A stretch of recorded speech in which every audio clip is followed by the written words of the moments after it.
the more religious that you are, the more that you're abstinent from sex. You abstain from the act of sex because it's so complicated.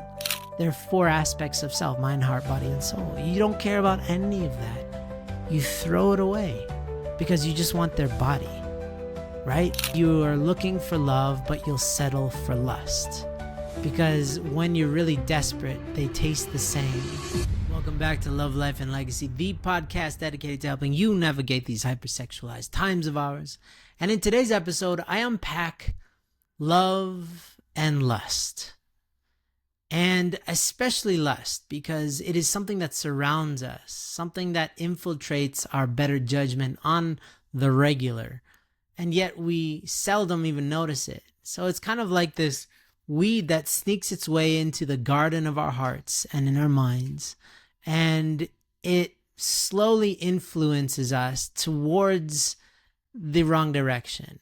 And we start to strive for lust rather than love. And so I just unpacked this whole scenario. And my goal with this is to help you understand how lust takes you so far away from the life that you want, and how to prevent that, and how to instead invest in love, and how to construct a life that makes sense and the life that you're meant to lead by doing so. So anyway, let's unpack this together. It was fun. I did it by myself.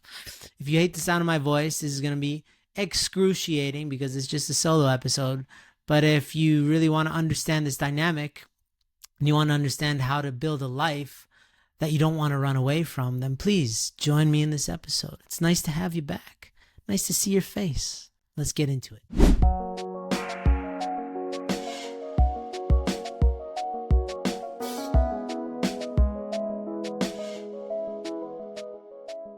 Welcome back, everybody. Andrew Love here. I've said that so many times, it feels weird. Whenever I'm conscious of the things that I've said a billion times, I can see that it is necessary, but it also feels like I'm brainwashing people just through repetition. So I just got back from America. This podcast is coming out a day late. This is the first time I've done this in, I think, ever in the podcast history, is to deliver a podcast one day late. I was traveling. I've got to say, I still haven't done the math on this, and I don't believe that I haven't been, so that's a double negative, count the negatives. I haven't been a part of some weird alien abduction or something, because I left the Bay Area after our event on a Monday morning. It was, let's say, 11 a.m.-ish, right? And I arrived in Mongolia at midnight on Tuesday. Where did the Tuesday go? What happened to the Tuesday? I know that there's time zone differences. I got that. I know that the flights are long. Got that. Still doesn't add up. Does not add up. I suspect that I went into some sort of vortex, and I probably have some information in my brain that's very valuable to some government somewhere, because I probably saw some stuff, but they erased my memory, whoever these people are, the others. Shout out to my sister in the Bay Area. We were nerding out about Interstellar, like hard. And not only that, but we spoke the first day in the Bay Area about Interstellar, and then the next day we continued the conversation. She did research in between our talks, and it was amazing. So yeah, I don't know what the others, that was a reference to Interstellar. For anybody who doesn't care about time travel or Interstellar, please disregard the past 2 minutes. I will pay you back for your time by making the rest of this very valuable. So yeah, I just came back from the Bay Area. We had our our third stop on the tour. We went to the Philippines, then Japan, then the Bay Area. I was not in Japan, but as a team, collectively, that was our third event. This is a break, and then we are going to continue with Prague in a week and a bit, and then we're going to Brazil and then Bolivia, or the other way around. I can't even tell at this point. Go if you live in any of these regions, go. check our website. You can find out the dates and the locations, because I travel so much that I don't even know where I am half the time. I was telling somebody that I believe bits and pieces of me have different kind of coordinates, right? So my colon at this point feels like it's still in the Bay Area. My brain is somewhere in the air. It hasn't landed yet. My heart is, where's my heart? My heart is in the air, somewhere in between America and Japan, because I watched one of the best movies. If you ever get time, shout out to the movie Exhibiting Forgiveness. Unbelievable story about grace. It's one of our high noon virtues. And it's really cool because it talks about grace as not this grand act that resolves everything, but rather something that happens in phases. And there's a character in the movie that cannot give the person who wants grace everything that that person wants. He cannot give that guy full grace. And he admits such. He's like, I can't give you what you're looking for, but I can give you this much. Right? And it is pretty beautiful. So my heart is up there. I don't know if you've ever done this, but I was on an airplane really suppressing the urge to sob because I was crying and I was making like an array of faces that add up to stifling. I couldn't stifle the tears. I couldn't stop the tears from flowing, but from sobbing and weeping, because I just don't think that it's good to weep on an airplane. It might freak everybody out, right? But maybe that's just me being silly. But yeah, there's something about watching a movie on an airplane that really hits your heart. The planes were not designed for that. So I don't know why they put these kind of movies in there, but it got me.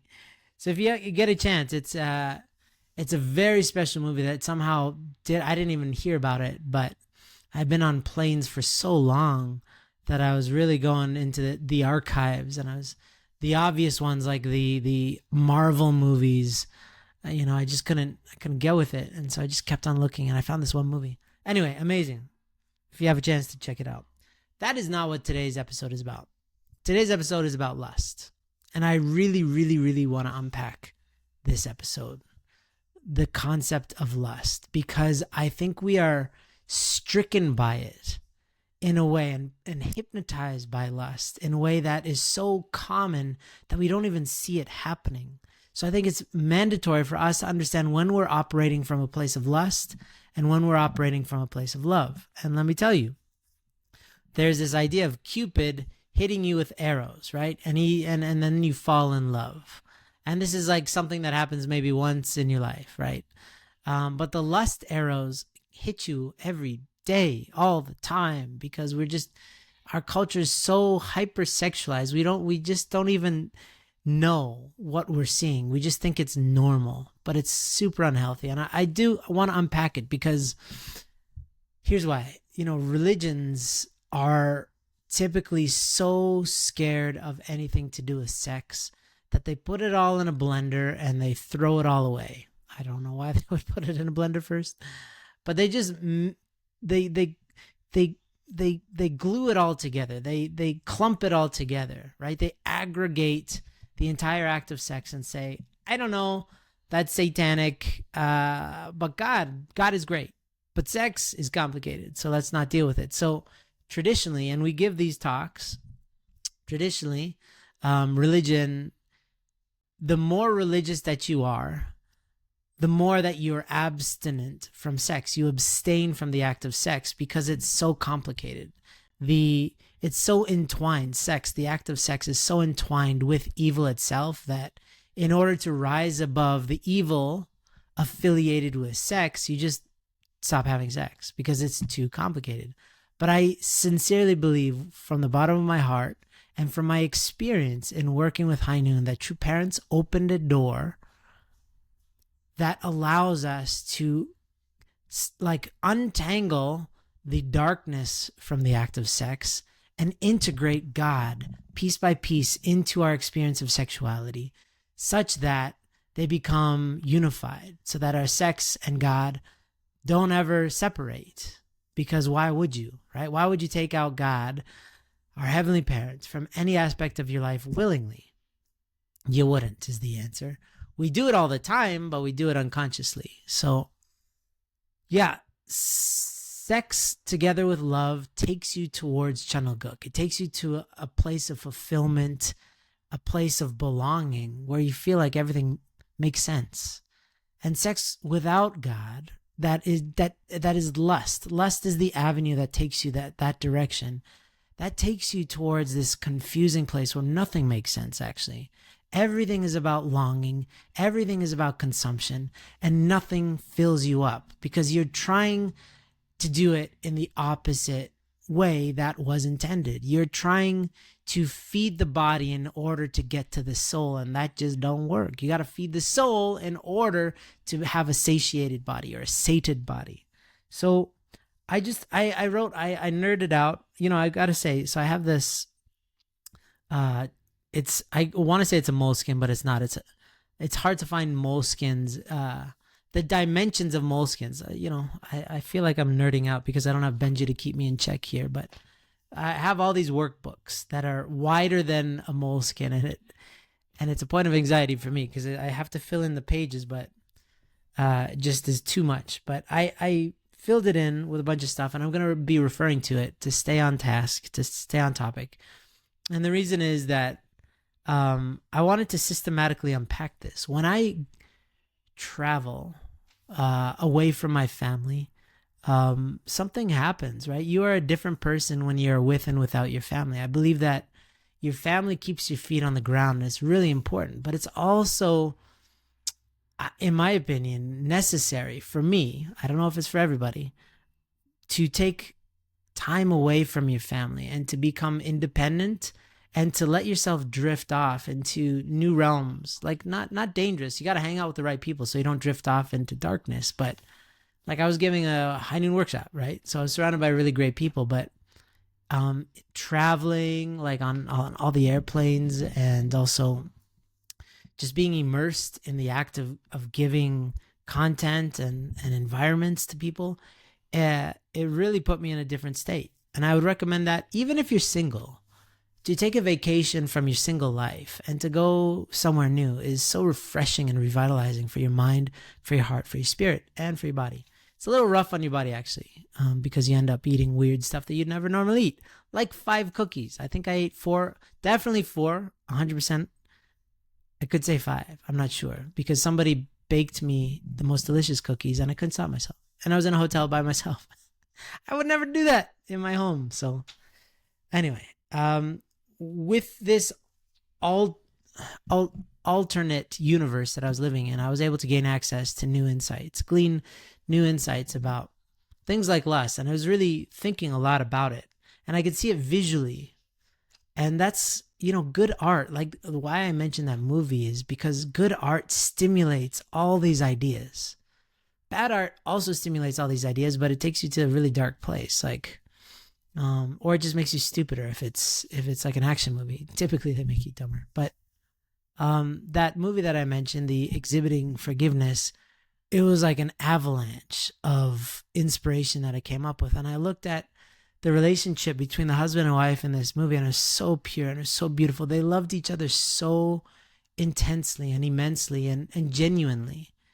But they both had their own thing going too. They were both artists. It was really beautiful. But I was really thinking about the way that the husband looked at the wife and longed for her.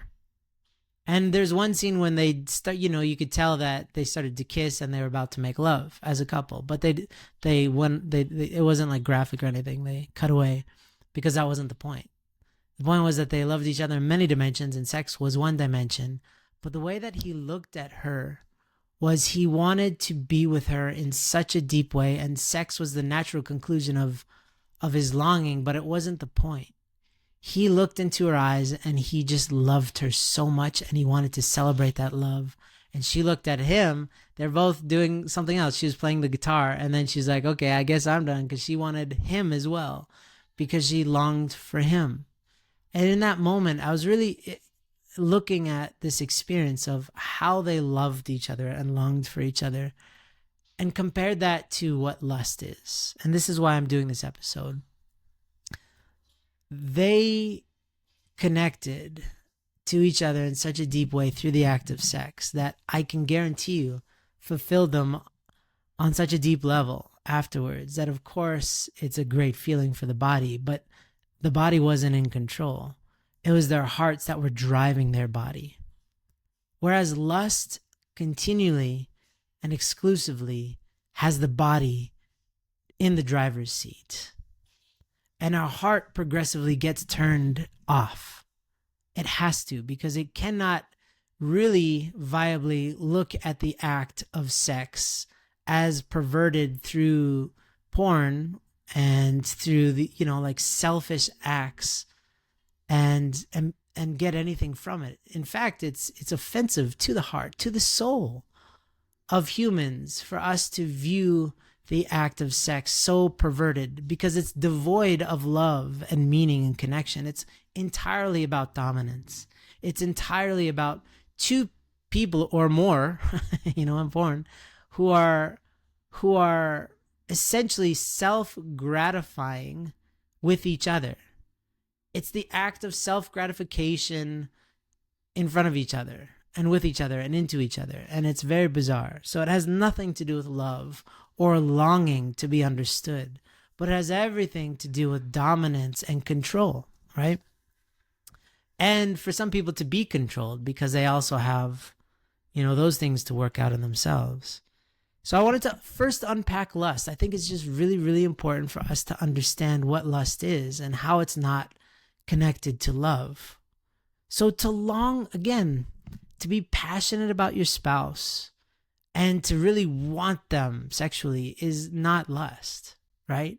If it discounts their humanity, then yes, it could very well be lust. But the longing for somebody sexually, when it's your spouse especially, is so inherently from beginning to end different than lusting for somebody, because lusting discounts what they're thinking about, if they're mentally okay, what they're emotionally going through, where they are in life, their spirit in terms of like where they came from in their childhood, where they're going in the future.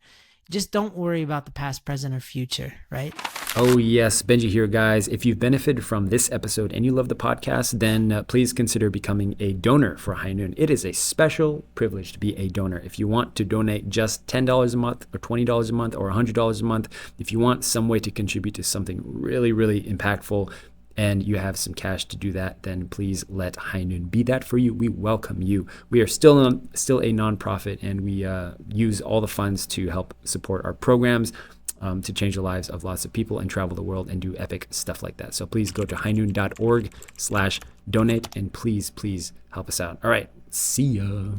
Discount their 4 aspects of self: mind, heart, body, and soul. You don't care about any of that. You throw it away because you just want their body, right?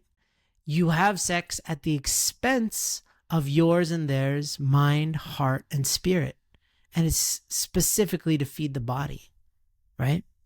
So when you do that, when you lust for somebody, or when you live in the realm of lust, what is the price? Well, the price is feeling connected to thoughts that support you, feeling connected to emotions that allow you to feel comfortable in your own skin.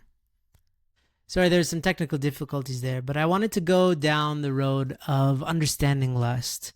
First, by talking about what's going on.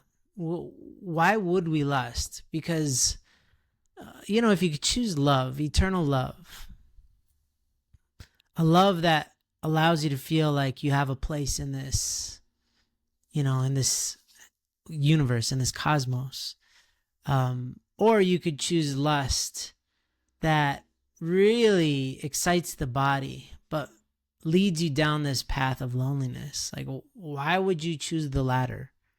And why would you choose it constantly throughout your days, right? This is a confounding situation. Why would humans, if they could choose happiness or isolation, why would they ever choose isolation, even for a moment? And the point is that we don't make these decisions consciously. We make them. There's something else driving us, right? And one thing that we've unpacked this many times through our talks and through our podcast, but one thing that was revelatory to me was that when we don't feel our true inherent beauty because we're not spiritually in a good place or emotionally or mentally. And let's unpack that, okay? So let's say that your mind is drifting off and you're really focusing on all the things that you don't have or all the things that you want. And then it leads you to feel like, so that's your mind. And then it leads you to feel really quite uncomfortable. Like, I'm not good enough. I'm not rich enough. I should be in a better place with my career. I'm not good looking enough. No, who could ever love me, right? Who could ever look at me and really take in what they see and say, yeah, right? I'm too ugly, or this kind of chorus of negativity. When that starts playing out, then you really start to feel uncomfortable on a spiritual level, because these thoughts are like poison to your soul. They make you feel, just for lack of a better term, just really uncomfortable being yourself. You don't want to be yourself and you don't feel beautiful, right? And so when you lack that beauty, a lot of times you want to supplement the need for feeling beautiful by looking at beautiful things, okay? And this is often like the healthy expression of seeking beauty externally is going to nature, right? I was just in California, like I said, and I was dumbfounded. I was shocked. I was floored by the beauty of the flowers. I forgot how beautiful just random flowers were. Pagodas. They have those birds of paradise flowers, just randomly in somebody's lawn. It looks like a weed almost. It's like it's obnoxious how beautiful the flowers are in California. They're so bright, so beautiful, so bountiful, right? So you can kind of go and look at beauty through that and somehow get something from it. But we often don't go that route, right? I don't know, some other healthy ways of feeling beautiful externally is listening to music. Like I said, that movie that I saw helped me to feel so many emotions, but ultimately I really felt the divine love of parent and child, and I could feel how important that is, and I could see it. I want to fight for it, because I didn't come up with that. That was stimulated in me by beautiful art, right? And that's such an advantage that we have of living in an age of abundance, where you can connect with all sorts of art from around the world or create your own, right?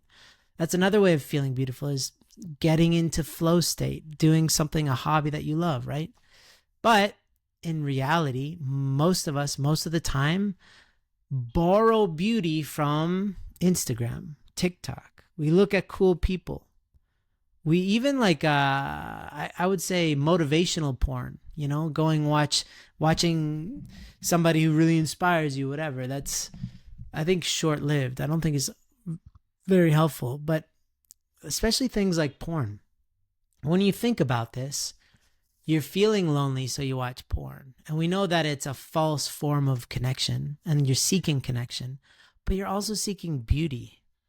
You're seeking watching the act of two people consummate something by choice, typically, right?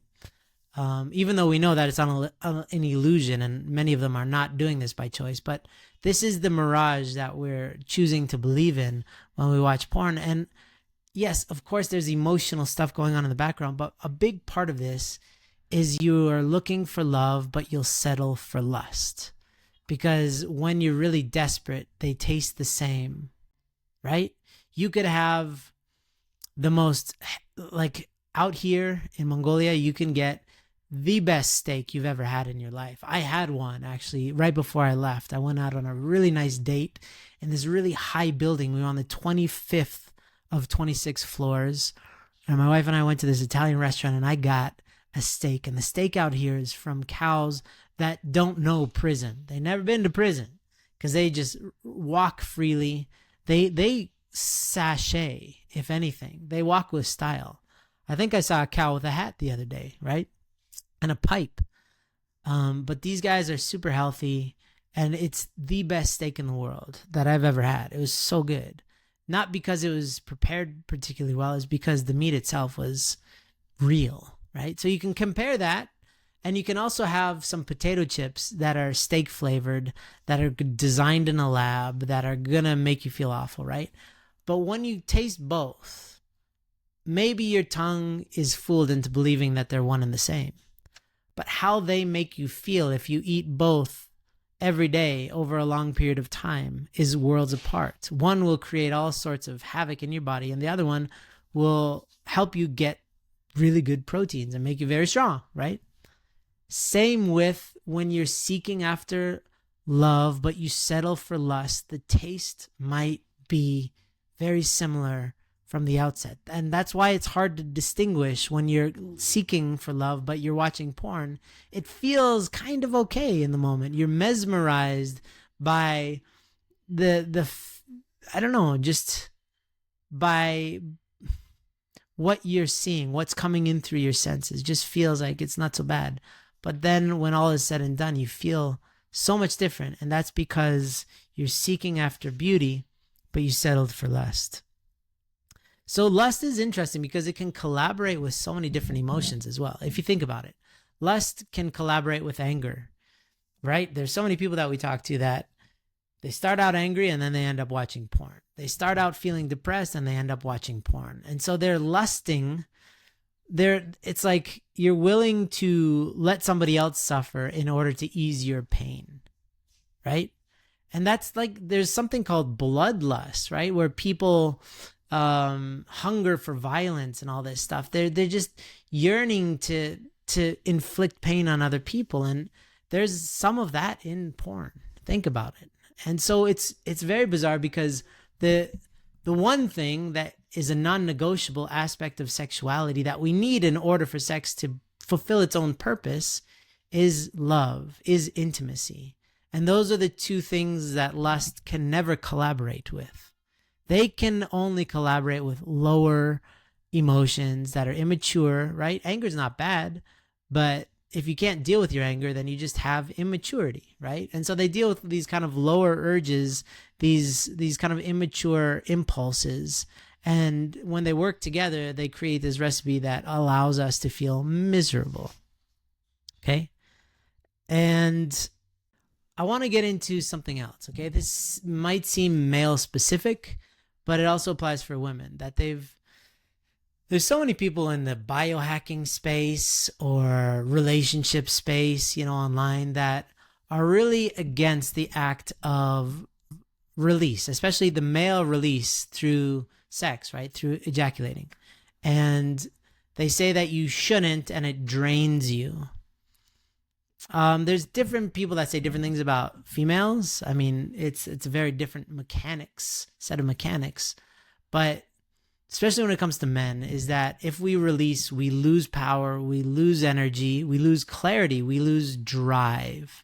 This kind of these essential, like, testosterone lowers. I've heard a lot of studies show that if you ejaculate, you'll lose your testosterone, and so there's this whole movement to retain your semen and to not ejaculate, and which is very possible and very healthy, especially when you're single and when you're apart from your spouse. It creates a longing, right? It creates control, and you can use that energy to create all sorts of stuff. It's a creative energy.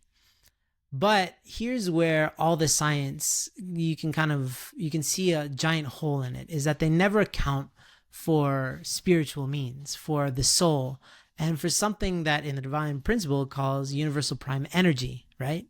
Which is this life force that propels everything. It perpetuates everything. Like, you look at, like, the minutia of our reality, the quarks, the atoms, these things that comprise anything material.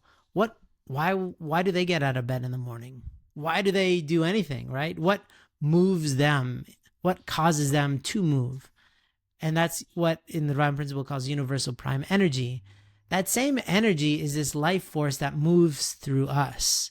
And when you include sex together with Heavenly Parent, together with the act of love, together with intimacy, when all of these are together, the release makes room for newness.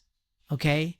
And so, yeah, again, it's different mechanics for a woman, but I've also heard many people make the case that sex should really be reserved for a very, very limited use, right? On both sides. And I think there's a natural rhythm for sure between couples, and sometimes it's more frequent, sometimes it's less. But the frequency should never be dictated by what some scientist says about the release and stuff like this. I think there's an entire realm of understanding that has yet to be mined, which focuses on the spiritual nourishment that we gain through connecting through the act of sex in a committed, wholesome, healthy, pure relationship that you cannot get in the hookup culture, because that is much more about neediness and longing and has nothing to do with like a real concerted energy, right? And commitment and all this stuff.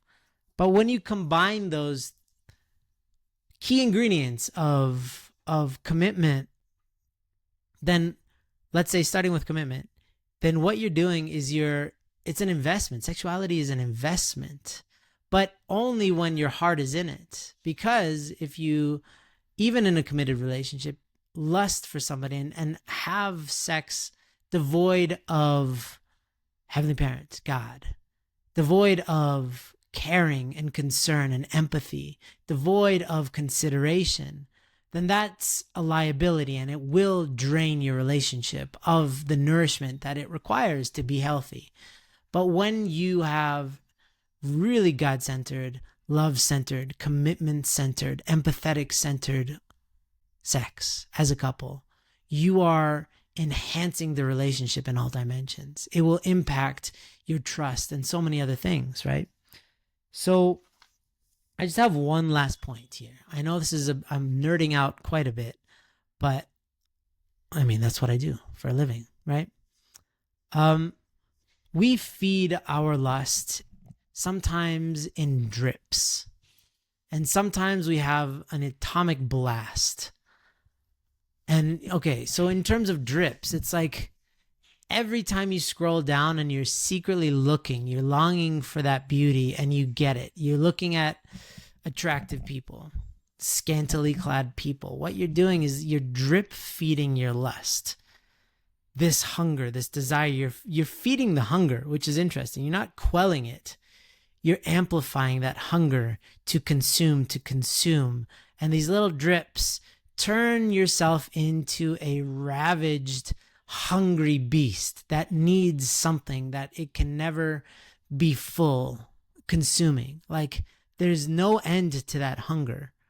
But every time we allow ourselves to watch social media and look for sexy stuff, or you watch porn especially, it's like you're feeding this beast inside of you.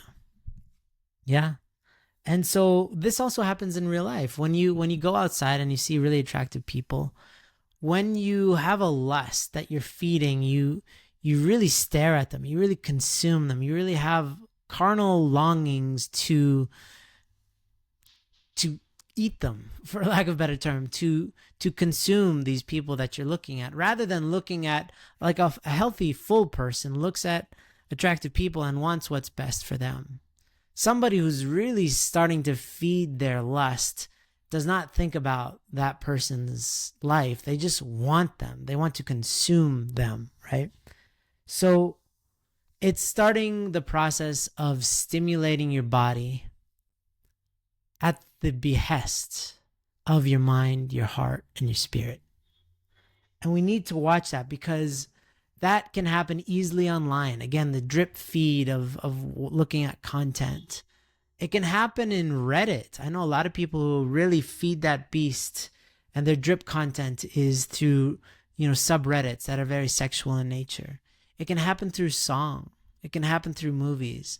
But ultimately, lust is an energy that can be fed and it can be starved. But so too is love. And so you don't have to have a perfect day, but the more conscious you are, the less that you want to feed this love beast inside of you, this lust beast inside of you. And the more that you want to feed this love inside of you, because ultimately it makes you feel better in every aspect. It allows your mind to calm down, your heart to beat normally and beat rhythmically and be healthy. And then it allows your spirit to feel settled as you, to be okay being you, to be happy being you. And that only ever happens when you're feeding the love, and it never happens when you are feeding the lust. So I hope this made sense. It's a deep dive into lust, but if we don't understand these things intimately, then we will never know how much we are being mesmerized and hypnotized by lust, and how the clothing industry, how especially media, especially social media, is designed and optimized to grab our attention through the lust. Think about it. There's lusting for people sexually, but there's also lusting for material things, lusting for power and dominance. Do you think that might be a part of the algorithms that draw us towards social media? Of course. So lust in general could be splintered out into many different directions, but I'm talking about sexually specifically in this episode. So watch what feeds. Think about this question, and I'll leave you with this question. What feeds your lust? Make a list of all the things that you do that feeds your lust. And what do you do that feeds your love? And start to starve the lust and start to feed the love, and watch what happens. It's not going to solve all your problems. This is not a panacea, but it's the way that you can start to construct your life so that it makes sense, so that you feel good, finally, just like you've always wanted to feel good. So I hope this was helpful. Thank you for listening. If you've listened all the way through, give me a holler, because I've never done a solo episode this long and this nerdy. So yeah, just reach out to me, DM me or email me or something. I'd love to hear your thoughts. Hey, did you know that our team wants to do more events? Well, if you want to bring the High Noon message to your community or group, then let us know and we'll try to work something out. There's a simple application that you can fill out right now at highnoon.org/invite. And one of our team members will get back to you to see what's possible. That's highnoon.org/invite. All right, see you in the next episode.